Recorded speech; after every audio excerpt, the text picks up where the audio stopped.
आज हम लोग भारतीय संविधान के अनुच्छेद जितने भी महत्वपूर्ण है उसको हम लोग क्लियर करेंगे, क्योंकि जितने भी आने वाले एग्ज़ाम है एसएससी जीडी और जितने भी एसएससी के और रेलवे के एग्ज़ाम होते हैं उसमें आपके अनुच्छेद पूछे ही जाते हैं, लेकिन हम लोग याद करते हैं तो भूल जाते हैं, समझ में नहीं आ पाता। तो जिस कारण से मैं क्या करूँगा, जितने भी महत्वपूर्ण आपके आर्टिकल्स हैं उसको मैं समझा दूँगा, क्लियर कर दूँगा।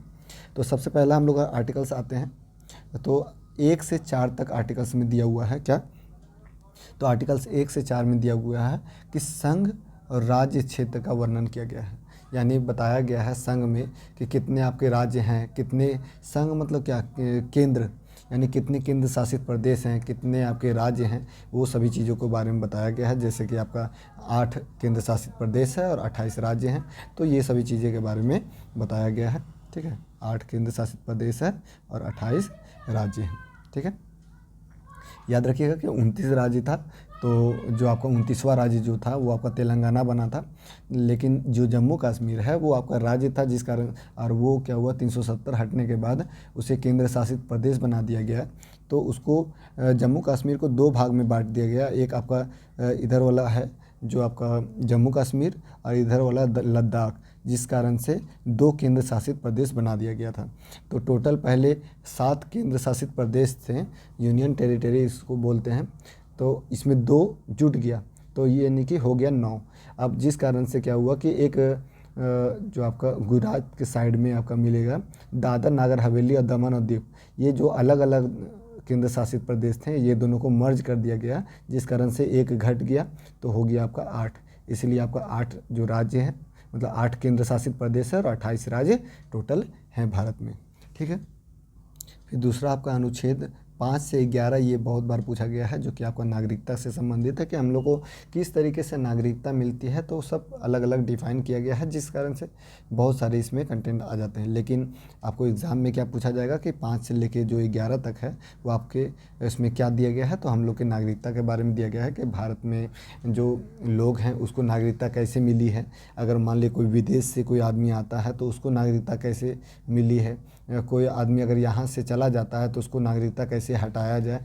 और जो आपका आज़ादी के समय भी बहुत सारे चीज़ें हुए थे, जिस कारण से क्या हुआ था कि जो भारत में रहते थे वो आपके विदेश चले गए, मतलब पाकिस्तान चले गए और फिर भारत में आना चाहते थे, तो उसको कैसे नागरिकता मिली है, तो वो सभी चीज़ों के बारे में बताया गया है। लेकिन हम लोग के लिए इम्पोर्टेंट है कि 5 से 11 आपका नागरिकता के बारे में दिया गया है। नेक्स्ट है उसके बाद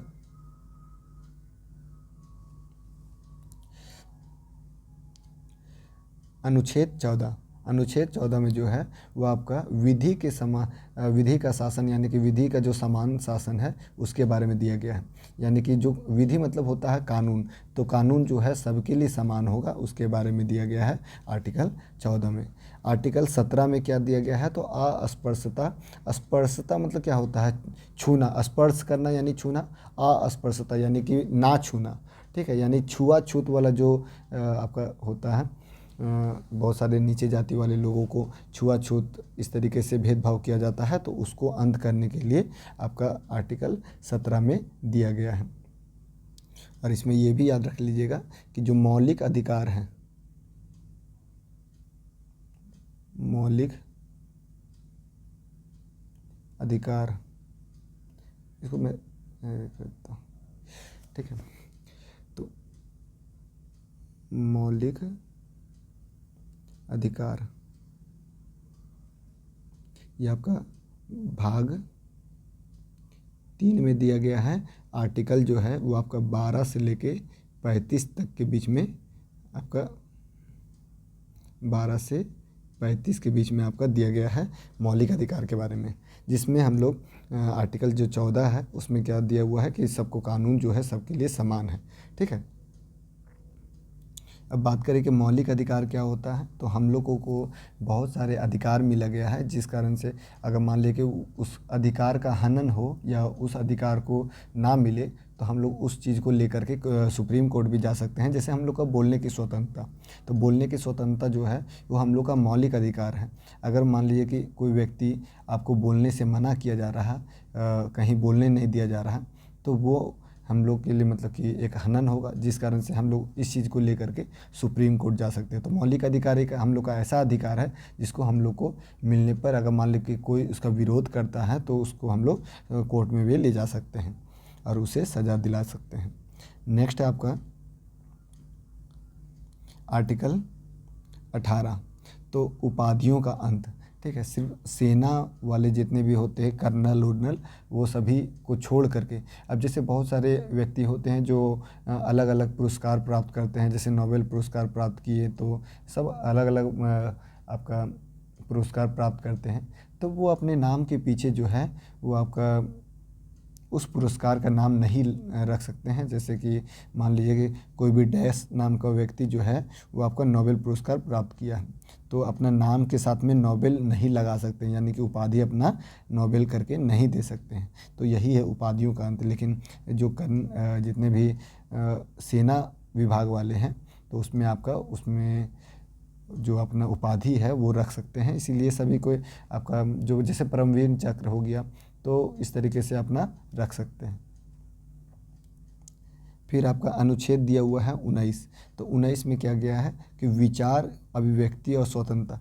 देखें, विचार एवं, ठीक है, विचार एवं अभिव्यक्ति की स्वतंत्रता, यानी कि वही चीज़ है हम लोग का बोलने उलने का स्वतंत्रता, विचार, अपना विचार देने की स्वतंत्रता, अभिव्यक्ति यानी बात विचार करने की स्वतंत्रता हम लोग को दिया गया है। ठीक है, यानी हम लोग कहीं भी मतलब कि बोल सकते हैं। इसीलिए जो आपका 19 का ए के तहत जो है प्रेस की स्वतंत्रता बात किया जाता है, जिसमें प्रेस वाले जो है या फिर आपका प्रेस वाले जो बोलते हैं, मीडिया वाले जो बोलते हैं, वो इसी के तहत मतलब कि वो कहीं भी जा कर के अपना सवाल पूछ सकते हैं।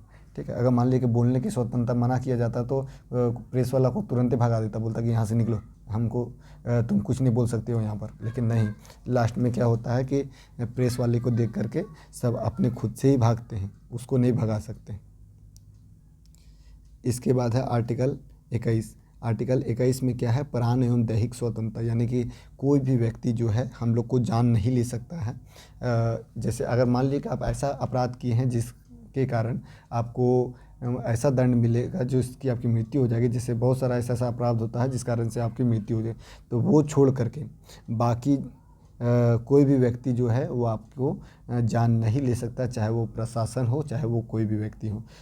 लेकिन होता क्या है कि कभी कभी इनकाउंटर जो है वो कर देते हैं, मतलब कि जो भी, तो उसमें क्या होता है, देखिए, ऐसे डायरेक्ट इनकाउंटर नहीं किया जाता है। अगर कोई भी व्यक्ति अगर खड़ा रहे तो पुलिस जो है उसको गोली नहीं मार सकता है। ठीक है, जब तक कि ये व्यक्ति भागेगा नहीं तब तक ले उसको गोली नहीं मार सकता। क्यों? क्योंकि जब पोस्टमार्टम का रिपोर्ट आता है तो गोली जो है वो डायरेक्ट सीधा अगर जाए तो इससे पता चलता है कि वो व्यक्ति खड़ा था और उसको गोली मारा गया है। लेकिन जो पुलिस जो है, इनकाउंटर वाले जितने भी मतलब कि बताते हैं कि सर हम इसको लेके जा रहे थे और ये कैसे करके हम लोगों को मतलब मार के और भागने का कोशिश कर रहा था, लास्ट में पैर में गोली चलाते समय लग गया पीठ में और मर गया। ठीक है, तो इस कारण से मतलब कि इन लोग को गोली मार सकता है। लेकिन होता क्या है कि अगर मान लो वो खड़ा रहे तो गोली तो पूरा सीधा जाएगा, और दौड़ते रहने पर गोली थोड़ा टेढ़ा जाता है। तो ऐसे पता चल जाता है कि आपका पोस्टमार्टम में कि वो खड़ा था कि भाग रहा था। अगर खड़ा व्यक्ति है उसको गोली मार देगा तो फिर उसको नौकरी भी जा सकती है और उस पर केस भी हो सकता है। इसीलिए खड़ा हुआ व्यक्ति पे कोई भी गोली नहीं चलाता है पुलिस वाले। ठीक है, उसके बाद है तो आर्टिकल 19 में यही दिया हुआ है। उसके बाद अनुच्छेद आपका 21 का ए, ये आपका 86वां 86वां संविधान संशोधन 2002 में इसको जोड़ा गया है। इसमें बताया गया है कि हम लोग का जो शिक्षा हो वो निःशुल्क होना चाहिए, मतलब कि आपका 14 साल तक जो है शिक्षा जो है 6 से 14 साल के बीच का जो बच्चे हैं उसको शिक्षा जो है निःशुल्क होनी चाहिए। तो जिस कारण से हम लोग जो है 10 तक मतलब कि फ्री में पढ़ते हैं गवर्नमेंट स्कूल ये सब में। तो ये चीज़ जो है हम लोग का अधिकार है कि हम लोग को ये चीज़ मिलना ही चाहिए, हम लोग का शिक्षा मिलना ही चाहिए। अगर कोई इसका विरोध करता है तो हम लोग उसको कोर्ट पे ले जा सकते हैं। तो ये चीज़ दिया गया है किसमें, तो आपका आर्टिकल 19 का ए में, जो कि आपका ये कानून कब आया था, तो 2002 में। देखिए इससे पहले क्या था कि उतना ज़्यादा डेवलप नहीं था, तो बच्चा अब पढ़ने में उतना नहीं मतलब कि फोकस कर पाता था। पहले होता था क्या कि गुलामी उलामी और आदमी गरीबी उरीबी से जूझता था, जिस कारण से उतना नहीं ध्यान दे पाता था। लेकिन अभी देखिए जितना भी ज़रूरी है कि सबसे पहले शिक्षा ज़रूरी है, तो जिस कारण से 6 से लेकर 14 तक के उम्र है उसको मौलिक अधिकार दिया गया है कि उसको शिक्षा मिलनी ही चाहिए। ठीक है, फिर उसके बाद है ये चीज़, तो इसे जोड़ा गया है जो कि आरटी 2009 को लाया गया था और आपका 2010 को जो है वो आपको लागू कर दिया गया। ये क्या है, तो देखिए हम लोग बहुत सारी चीज़ जैसे वैकेंसी, अब वैकेंसी अगर कहीं भी सीट खाली है तो हम लोग आरटी जारी करते हैं ना, आरटी जारी करते हैं कि पता करने के लिए कि कितना सीट खाली है, या फिर कोई भी गवर्नमेंट का चीज़ जो हम लोग को पता करना हो उसके लिए हम लोग आरटी रिपोर्ट लेते हैं। और उसके लिए जैसे मान लें कि आपका एग्ज़ाम में अगर कोई भी क्वेश्चन है, आपने सही बनाया है लेकिन क्वेश्चन गलत था जिस कारण से आपको गलत कर दिया, तो क्या करते हैं आप जाके कोई भी कैफ़े में जाइएगा, आरटी जारी कीजिएगा कि मेरा भाई ये क्वेश्चन मैंने सही बनाया था, आप लोग गलत कर दिए हैं, तो फिर उसका रिपोर्ट आएगा और आपको वो नंबर मिल जाता है। तो जितना भी जो सरकारी काम होता है उसको पता लगाने के लिए हम लोग आरटी जारी करते हैं, जो कि 2010 से ये लागू है। ठीक है, फिर उसके बाद है अनुच्छेद 25 में व्यक्तिगत धार्मिक स्वतंत्रता का अधिकार, यानी कोई भी व्यक्ति जो है अपना धर्म का स्वतंत्रता है, मतलब कि कोई भी व्यक्ति अपना धर्म को मान सकता है, कुछ भी धर्म को मान सकता है, तो उसकी स्वतंत्रता जो है वो आपका आर्टिकल 25 में दिया गया है। अनुच्छेद 32 में ये बहुत इंपॉर्टेंट है कि संवैधानिक उपचारों का अधिकार। क्या है संवैधानिक उपचारों का अधिकार, इसमें आपको जो है भीमराव अम्बेडकर जो है इस आर्टिकल को संविधान की आत्मा कहा गया है। ये बहुत बार क्वेश्चन पूछा गया है, तो इसे आप ध्यान दीजिएगा कि अनुच्छेद 32 में जो है अनुच्छेद 32 को भीमराव अम्बेडकर ने आपका संविधान की आत्मा कहा है। इसमें जो है 5 प्रकार के रीट जारी होते हैं। इसमें क्या होते हैं, 5 प्रकार के सुप्रीम कोर्ट जो है रीट जारी कर सकता है। अब रीट क्या है भाई, तो बहुत सारे ऐसे जैसे कोई भी अगर पुलिस है, अगर मान लिए कि या कोई भी आपका टीटी है, तो अगर मान लिया आप ट्रेन में हैं, ट्रेन में आप टिकट लेके जा रहे हैं, तो कोई भी टिकट काटने का तो अधिकार है टीसी को, लेकिन टीसी छोड़ के अगर आरपीएफ आके आपको टिकट चेक करे तो ये तो आपका उसका तो अधिकार नहीं है। तो यानी कि वो व्यक्ति क्या कर रहा है कि अपना अधिकार को छोड़ करके दूसरा काम कर रहा। तो हम लोग उस चीज़ को लेकर के हम सुप्रीम कोर्ट जा सकते हैं और उस आदमी का नौकरी भी जा सकता है। यानी कोई भी आदमी जो है अपना जो अधिकार है उसको छोड़ करके और उच्च अधिकार वाला काम करता है, या फिर इस तरीके के बहुत सारे नियम हैं जो कि आप लोग को हम लोग रीट जारी करके और इस 5 कानून को हम लोग सुप्रीम कोर्ट को ले जा सकते हैं। तो सीधा सीधी हम लोग को समझना है कि आर्टिकल जो 32 है वो संवैधानिक उपचारों का अधिकार है। भीमराव अम्बेडकर ने इसे संविधान की आत्मा कहा है। इसमें 5 प्रकार के रीट जारी होते हैं, बस इतना याद रखना है। फिर उसके बाद है आपका अनुच्छेद 39 का ए, इसमें भी आपका 42वां संविधान संशोधन 1976 में। ये संविधान संशोधन क्या है, तो कोई भी जो कानून है उसमें कुछ ना कुछ बदलाव होता है, उसको हम लोग संशोधन कहते हैं। तो 42वां नंबर पे जब संशोधन हुआ वो कब हुआ था, 1976 में।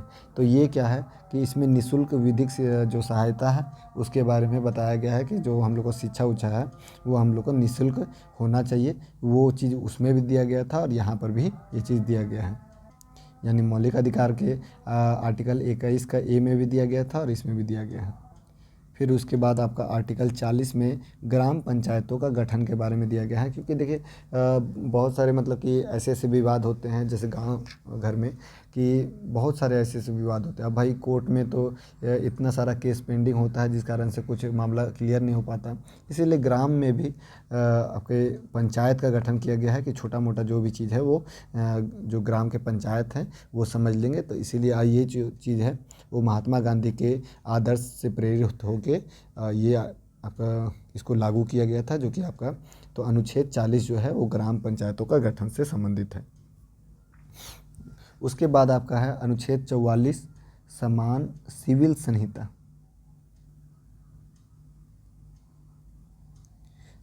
समान सिविल संहिता, ठीक है। तो इसमें क्या दिया गया है, तो समान सिविल संहिता जो है वो सिर्फ आपका गोवा में लागू। अब देखिए ये समान सिविल संहिता क्या है वो मैं बताता हूँ कि जैसे सभी धर्म में क्या होते हैं कि सब अपना अपना धर्म वाले शादी ब्याह करने के लिए या तलाक करने के लिए अलग अलग नियम बना के रखे हुए हैं। तो यही चीज़ को हटाने के लिए समान सिविल संहिता, मतलब कि एक जैसा कानून होना चाहिए सभी के लिए। कोई भी व्यक्ति अगर मुस्लिम है या कोई भी व्यक्ति हिंदू है तो उन लोग का तलाक का नियम अलग नहीं होना चाहिए, हम लोग का तलाक का नियम अलग नहीं होना चाहिए, सबको एक जैसा होना चाहिए। जैसे कि बहुत सारा होता है कि सरिया जारी कर देता है, या फिर 3 तलाक वाला जो बात था जिसमें तलाक तलाक तलाक 3 बार बोला, कहानी ख़त्म हो गया, तो जिस कारण से उन लोगों को दिक्कत होती थी। हम लोग का क्या है कि जो हिंदू धर्म में है कि इस तरीके से नहीं कहा जा सकता। उसके लिए आपको प्रॉपर आपको कोर्ट जाना होगा, उसका एक प्रॉपर डॉक्यूमेंट्स होता है, उसको आपको करके ही मतलब कि तलाक हो सकता है। तो ये मतलब कि सभी के लिए समान होना चाहिए कि इसका जो तलाक का जो नियम है और इन लोग का तलाक का नियम सबका सेम होना चाहिए। कोई भी धार्मिक के आधार पे अलग अलग नियम नहीं लगा सकते। तो ये चीज़ जो है गोवा में शुरू से ही है। क्यों? क्योंकि वहाँ पर तो सबसे पहले पुर्तगाली सब वहाँ पर रहते थे, तो वहाँ पर इस तरीके से माहौल बनाया गया है क्योंकि कि मतलब जो सबके लिए कानून जो है सबके लिए बराबर टाइप से। तो इसीलिए वहाँ पर क्या है कि समान सिविल संहिता जो है वो शुरू से ही आपका मतलब सबसे पहला जो राज्य है वो लागू किया गया है। अभी मतलब कि कोशिश किया जा रहा है कि समान सिविल संहिता जो है वो हर एक राज्य में पूरा अच्छी तरीके से लागू हो जाए। ठीक है, प्रयास वही है। फिर आर्टिकल्स आपका जो 48 है वो गौ हत्या को रोकने से संबंधित है। ठीक है, आर्टिकल 48 का ए जो है वो पर्यावरण के संरक्षण से संबंधित है कि हम लोगों को पर्यावरण का सुरक्षा करना चाहिए, मतलब देखभाल करना चाहिए। और आर्टिकल जो 50 है उसमें कार्यपालिका न्यायपालिका का जो शक्ति है उसके बारे में विभाजन किया गया है। तो कार्यपालिका जो क्या होता है कि जो भी कानून बनाने वाला, न्यायपालिका क्या होता है कि उसको कोई भी कानून है उसको सही तरीके से पालन नहीं कर रहा तो भाई वो बुलाएगा तुमको पेपर भेज के, या फिर हिसाब लगा देगा। तो वही चीज़ है कि आपका कार्यपालिका और न्यायपालिका ये दोनों का जो शक्तियों का बंटवारा के बारे में दिया गया है वो कौन से आर्टिकल में दिया गया है, तो 50 में। तो देखिए ऐसे याद कर सकते हैं कि 50-50 यानी कि 50 कार्यपालिका 50 न्यायपालिका, तो अलग अलग। तो ये आपका थोड़ा स्ट्रिक्ट टाइप से याद रख सकते हैं। ठीक है, चलिए इतना ही रहने देते हैं, फिर उसके बाद जो है नेक्स्ट वीडियो में बताएंगे। तो मिलते हैं नेक्स्ट वीडियो में, धन्यवाद।